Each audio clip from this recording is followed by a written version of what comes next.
el Ayuntamiento de Santa Coloma pues nos contactaron, ¿no? para realizar un mural participativo aquí en la CIVA y bueno, pues el primer viaje pues fue conocer un poco pues qué es la CIVA, ¿no? y qué esperaban pues todas las mujeres, ¿no? que integran pues la CIVA, ¿no? del espacio, ¿no?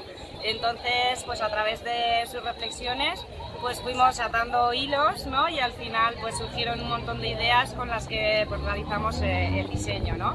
Y bueno, pues se presentaron 3 diseños diferentes. Y bueno, pues ellas también han sido las que han elegido pues los que más les han gustado y pues cómo complementar esos diseños, ¿no? Porque siempre hay pues alguna cosita que te gusta más de uno y luego de otro pues otra cosa, ¿no? Y entonces así pues atamos el diseño final y así pues hemos empezado ya con la realización del mismo. Y bueno, para mí el mural representa un poco ese pase, ¿no? de generación en generación, de pues, bueno, la responsabilidad, ¿no? de buscar ese apoyo, ¿no? entre las mujeres, esa sororidad, ¿no? y bueno, buscar también esa libertad, ¿no? para todas las mujeres en todo el mundo, ¿no? Y bueno, y a su vez pues también pues teniendo como punto de mira también las referentes, ¿no? que han estado con nosotras durante la historia, pero que sin embargo pues muchas de ellas no las conocemos, ¿no? Entonces pues bueno, ese es para mí un poco lo que representa el mural, ¿no? El abrir esas puertas a todo tipo de mujeres y pues esos hilos, ¿no? que nos conectan a todas. Bueno, pues hoy ha sido el proceso participativo ya en la práctica, digamos, y bueno, pues ha sido muy divertido, ¿no? Pues que bueno, que todas las mujeres, ¿no? de aquí de Santa Coloma hayan participado en el proyecto, pues de todas las edades y la verdad que para mí un placer y muy divertido. Bueno, en concreto es un instituto de artes y con ellos también hicimos el proceso participativo de ideas. Entonces, bueno, Vale, y te traigo a ti también una brochita a la María.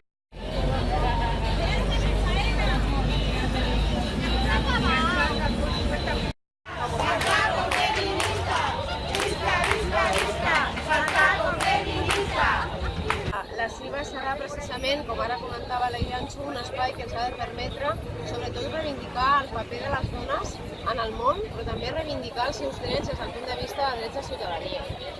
Sabem que un dels objectius que ens hem marcat en aquest mandat que hem finalitzat era la reducció de l'atur. L'atur s'ha reduït de forma significada, però encara tenim un gap molt important que afecta de manera clara i meridiana a les dones. Per tant, a la CIVA què trobarem? A la CIVA trobarem des dels serveis d'atenció especialitzada per a situacions de violència de gènere, el servei per atendre joves i adolescents que puguin estar subjectes a processos de bullying escolar o qualsevol tipus d'assetjament en els entorns escolars o juvenils en els quals es mouen, que durant aquests anys hem fet molts tallers als centres de secundària i hem detectat algunes problemàtiques que creiem que amb un enfocament professional des d'aquí, des de la CIVA, també contribuirem a reduir-les, treballant els valors de convivència i de respecte.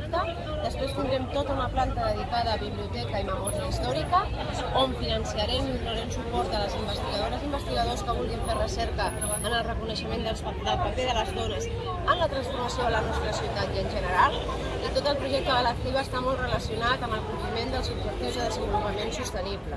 El que està directament relacionat amb la CIVA seria el 5è, que és la igualtat de gènere, però amb igualtat de gènere reduïm la pobresa, si hi ha igualtat de gènere i compromís social també millorem el medi ambient, aquí també treballarem iniciatives econòmiques i empresarials en aquesta direcció, promoció cultural, preservació del medi ambient, aplicació de la innovació per prevenir les violències masclistes i també donarem oportunitats a aquests projectes d'emprenedors i emprenedores que tinguin com a finalitat un retorn a la ciutat en clau d'igualtat.